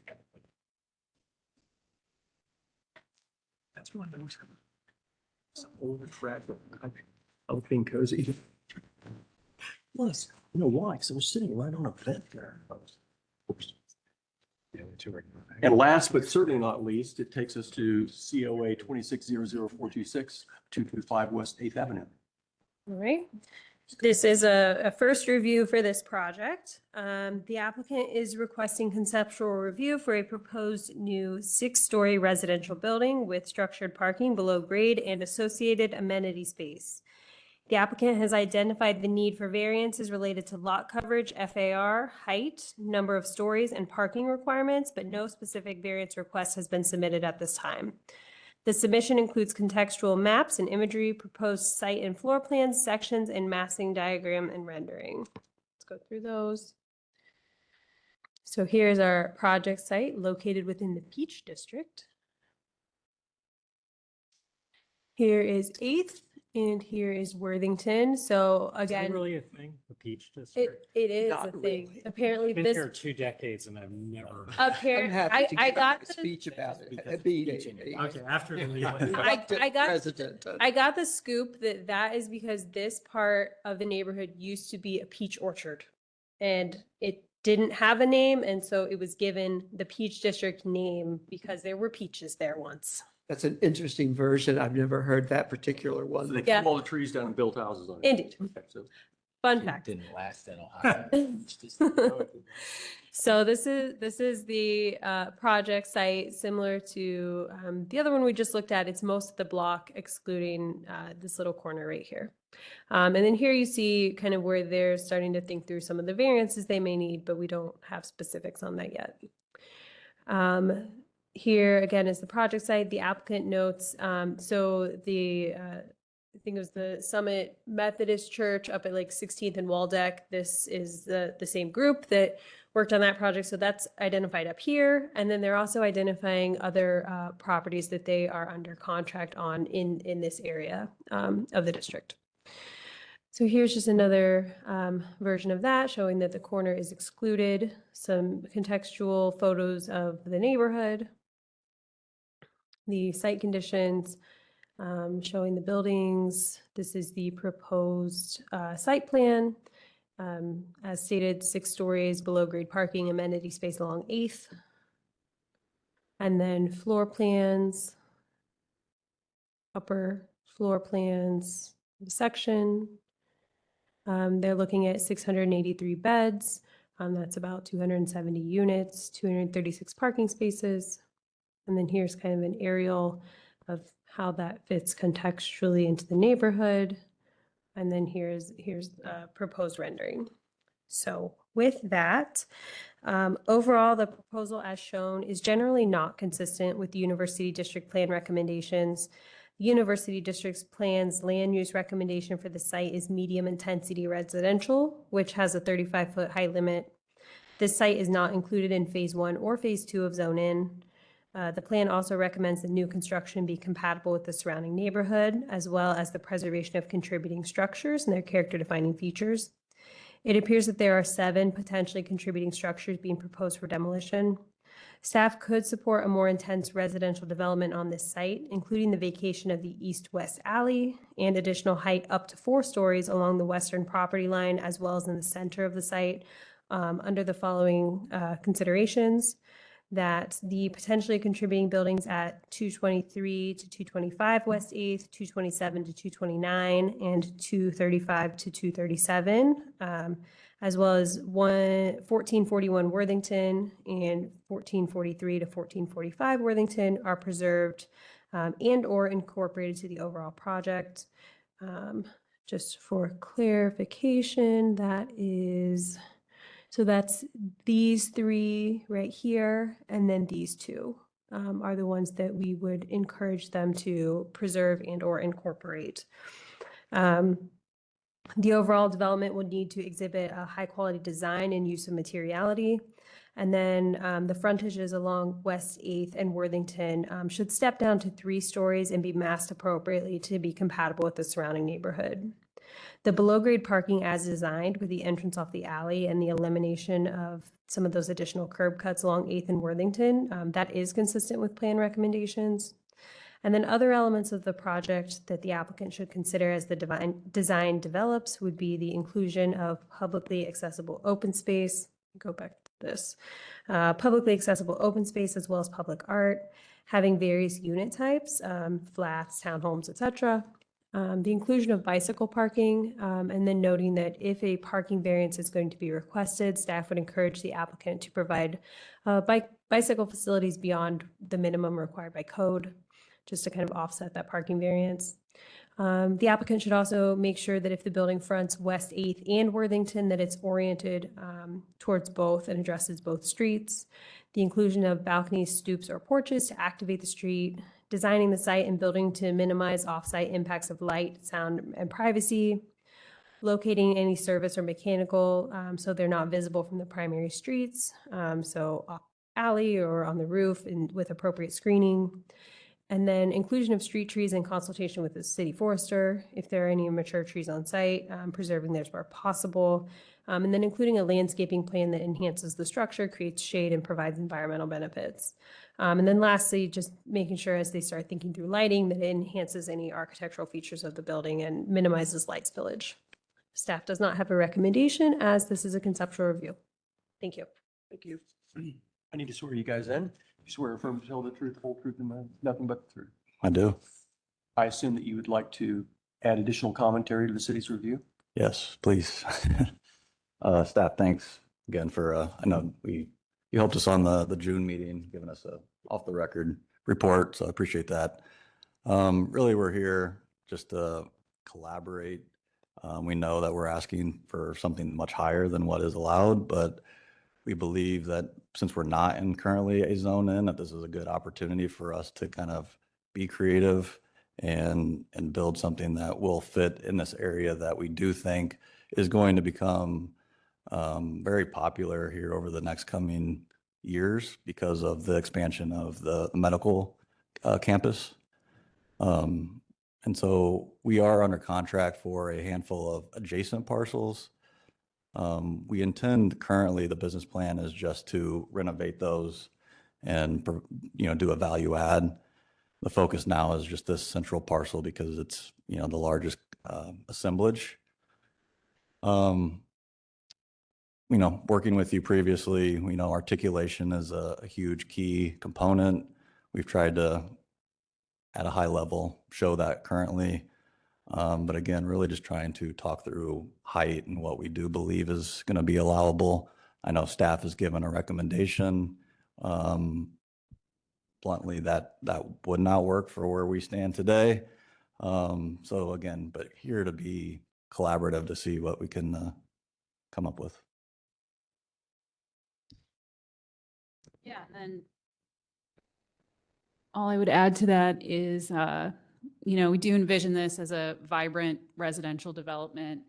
This is blocks away from the medical campus, which is growing, and walkable to the short north and the Oval, and making this a very desirable place for young professionals and students. And focusing, as we develop the design, having the main entry along 8th Avenue with lots of amenity space. We see this as an enhancement to the current streetscape. We'd be adding trees and landscape there. It is a dense urban proposition.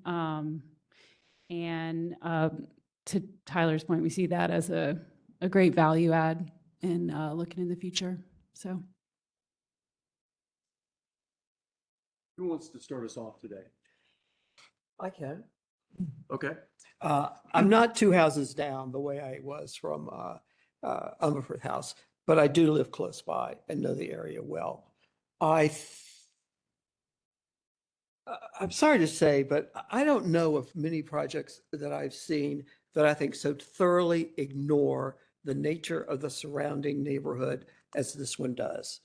Uh, It is not just the height, it is the massing as well. It is the way it cuts into the neighborhood. uh, And it's really a, I'm sorry, but it really looks very obviously like uh, opportunism at the expense of the neighborhood as it exists. It's not it is not a neighborhood that is, it is a cohesive neighborhood. It is one with, and the whole stretch there that is organized and conscious of its role, and not simply low-hanging fruit for development. I think the issue is not simply the height. I think the massing as well is wrong for the neighborhood. And frankly, I don't know that there are not this kind of residential developments close by, and I'm not sure what it contributes to the neighborhood, other than an opportunity to for profit. But and I think that frankly, this sketch that you've included, to me, really demonstrates the issue. If you look at the way that building does not relate to its surroundings. And like I said, I don't think height is the only issue. It is also the massing of it, and the whole it's simply, the word comes to mind is invasion of this neighborhood. I'm sorry, I'm being blunt, but I'm not gonna. Others? I generally agree with Tim. I mean, I think you said it wasn't in phase one, it wasn't in phase two, it's an opportunity. The city's going along phase one and phase two is, hey, our highest density stuff along corridors was phase one. Phase two was the next. There's a reason it wasn't included in those. It's because as you go into neighborhoods, I put a lot of thought when I was thinking, it's like, it doesn't even touch 7th, which is really the main corridor that it's closest to. It doesn't touch Neal. And so there's not even a corridor. It's flat, plop into the middle of a neighborhood. And I look at future precedent of what stops just assembling another block of this and plopping it there. Why is this site different? And to draw a corollary, we worked with you guys in Bloom, and there were things that were different. Yeah, that's a neighborhood. It was adjacent to commercial right there. It was adjacent to what the hotel in there. It wasn't just a neighborhood. It was adjacent to the big Evans Scholars building that's over there. And so this is just entirely different and out of place, in my opinion. And I don't know, for me, that there's a way you get to saying, hey, this feels right. Because I think it sets bad precedent of just going further neighborhood and doing the same thing. And so that, I guess I agree with Tim. I think said differently, phase one and phase two are meant to keep the density out of the neighborhoods, and this puts the density into the neighborhood. Can you speak up? Sorry, Tim. I was saying, just stating what he said differently, that phase one and phase two is meant to keep the density out of the neighborhood. It's now in the neighborhood in this proposal. I appreciate the graphics in the package and helping us understand the project. And even the initial rendering is quite favorable to something so ridiculously dense in the neighborhood.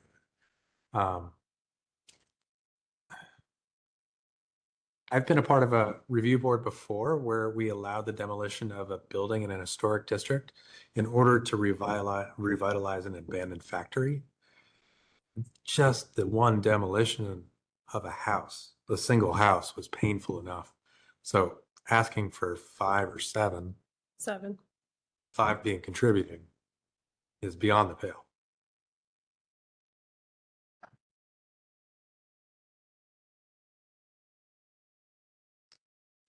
I don't know that I have a lot to add.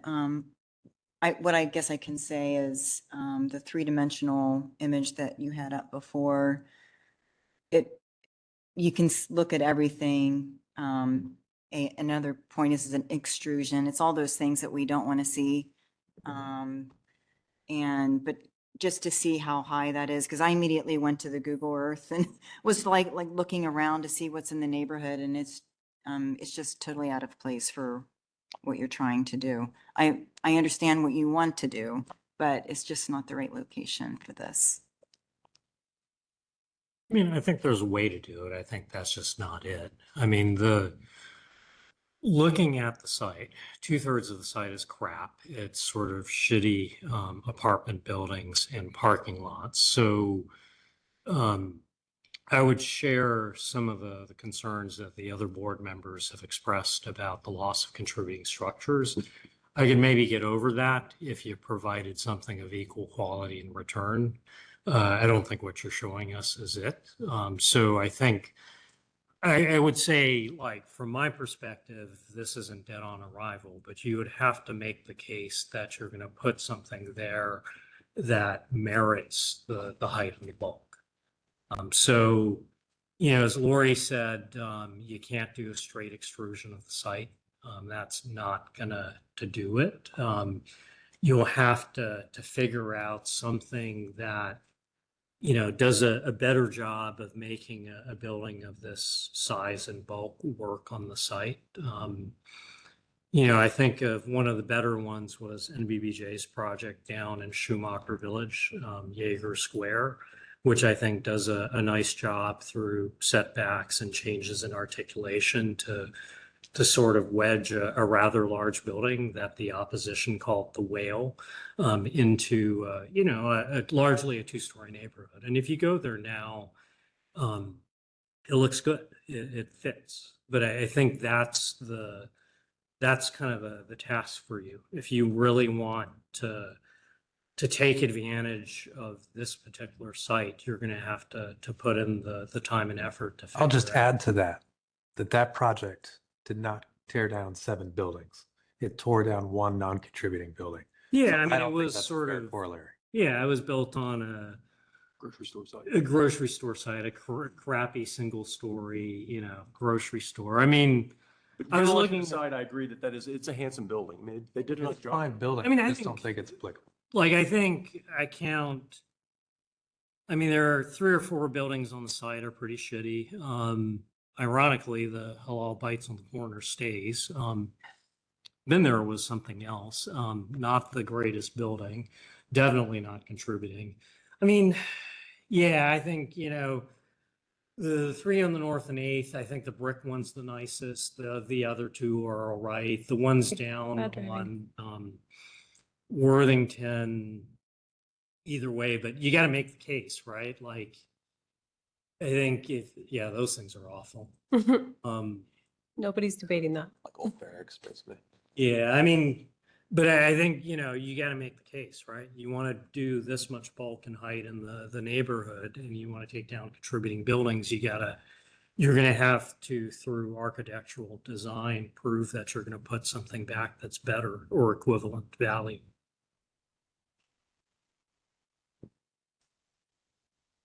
I guess what I'm thinking, and I guess I'm maybe a bit reinforcing what my colleagues have said, is that I think it would be odd.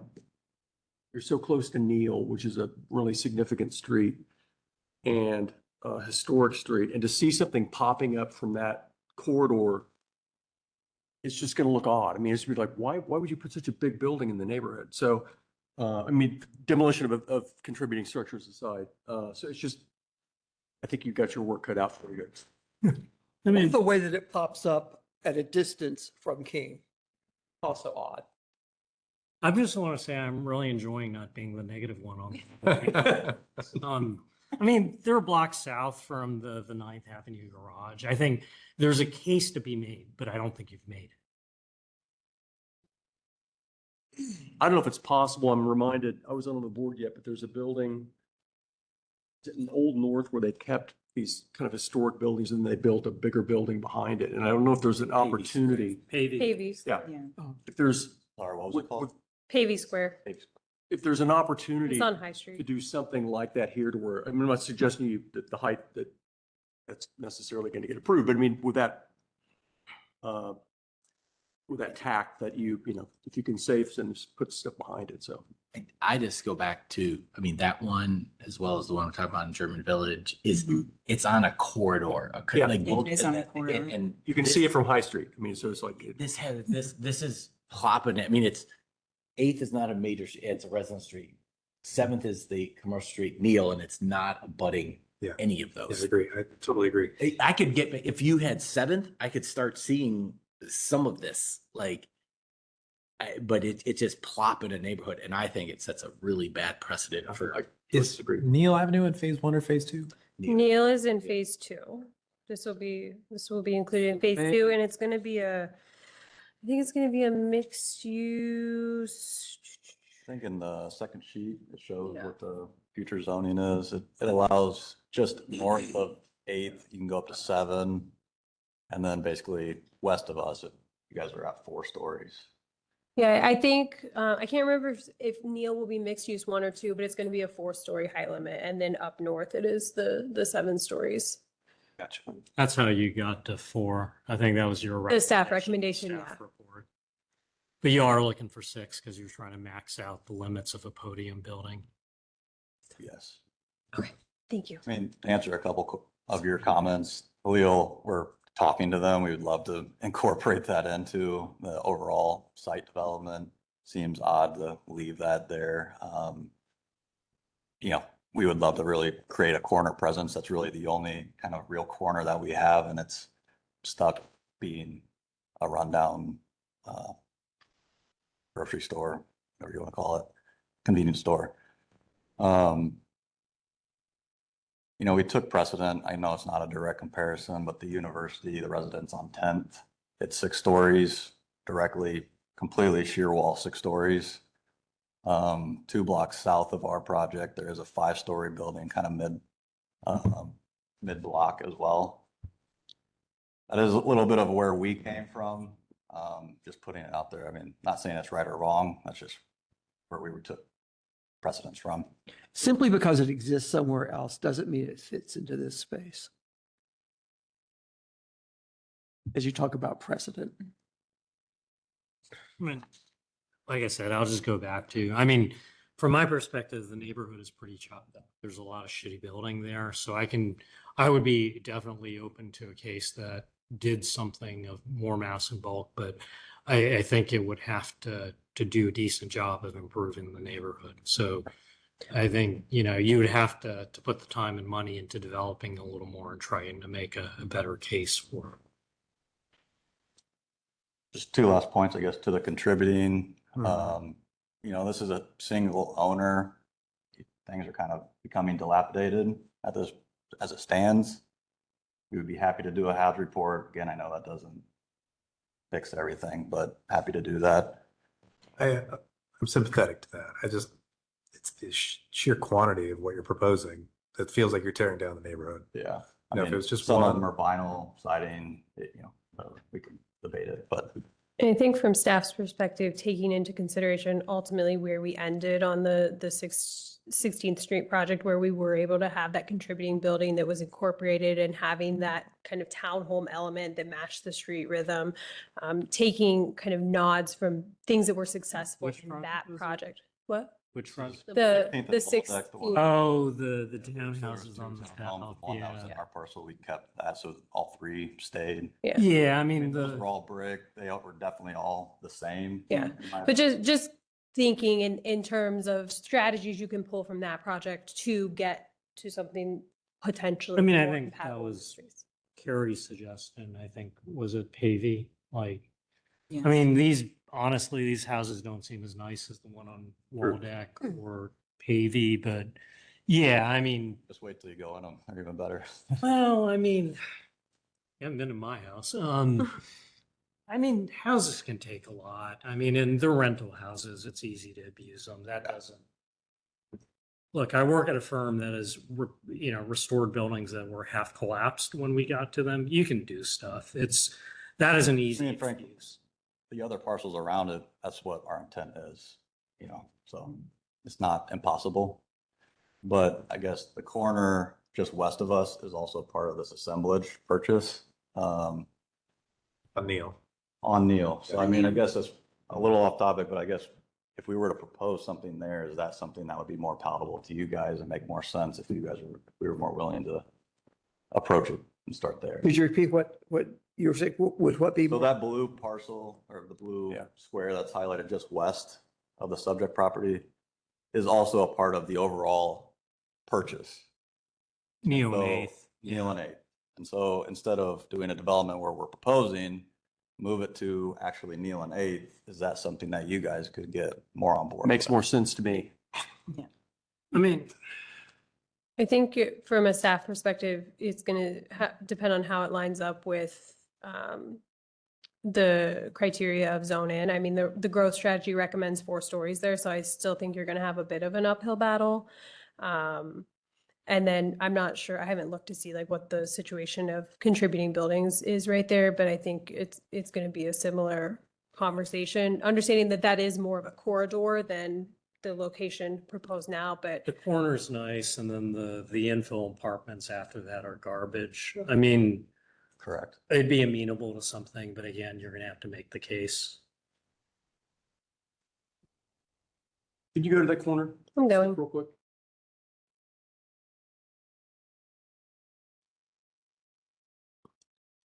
Yeah, that's a nice building. The corner one, Yeah. it is nice. Yeah. The next 3 are, you know, Yeah, the next 3 are. barracks, kind of. Yeah. I'd be okay with those gone. Yeah, those wouldn't be contributing, right?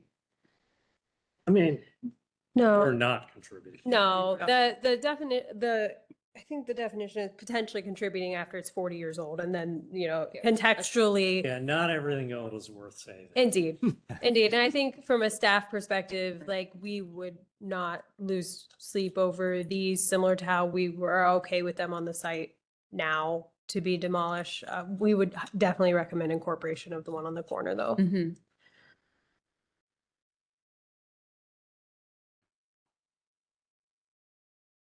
Do you intend to develop the current parcel that you're presenting to us first? That is the intent, yeah. Sorry, we got too many tabs open. Trying to get something of scale to prove it, the theory out, to then be able to potentially do other adjacent developments. Right now, just frankly, with the market, it is difficult to make things pencil, so. Yeah. Yeah. Fair. I mean, All it the just seems- commentary makes complete sense. what's that? All the commentary makes complete sense of putting it on Neil Street and on the corner. I mean, that's the piece that we're missing really, a corner, period. Just seems like you'd want to add the density on Neil and then say, hey, next door, it's pretty dense. Why can't we just step it down a little bit on this parcel? Mm-hmm. Sure. Yeah. And I guess we could also potentially look at releasing that alleyway and reconfiguring how all the parcels actually come together. Yep. I mean, that alley space ultimately could become a really interesting component of the development if you were to redo the parcel that you brought in. Yeah. Differently, and then you do the piece spaces in Neil, that could become something a lot more than just an alley. Like what? I mean, just like not so service oriented. I mean, just it's actually you don't mind facing it. It's Fair.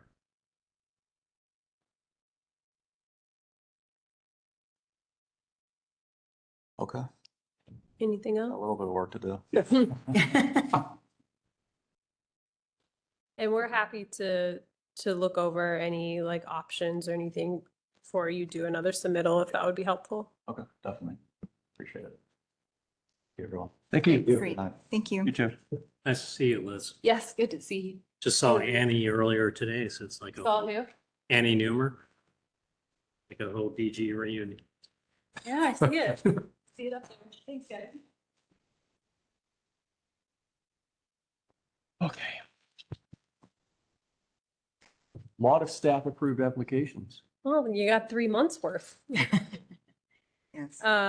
It's like 90% roofs, so a lot of roofs. I think there's one sign, one sign, one door, the rest of them are roofs. You know, I miss reviewing and approving signs, mostly because that is how I found out what new businesses were opening up in the. I think the district. one sign this time was for like a t-shirt shop. Oh, okay, I so- don't care. 1582 North High. Yeah.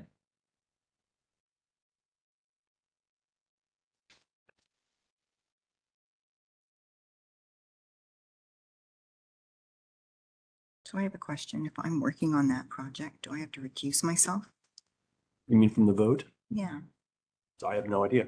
I can just, you can still vote and just say like that you're recusing yourself from that one, just so it's An on the application, record. okay. That's how they do it for the We need a historic. motion We do. to approve We do. these. But I don't think it's ever come up. Yeah. Someone- Has it? I don't know about here, but I know like in like German Village, someone will say, you know, I vote to approve all of them except number 15 because that's my neighbor's house or something like that. And so it just, I just, I don't know if they're ever coming up on this board, so. yeah.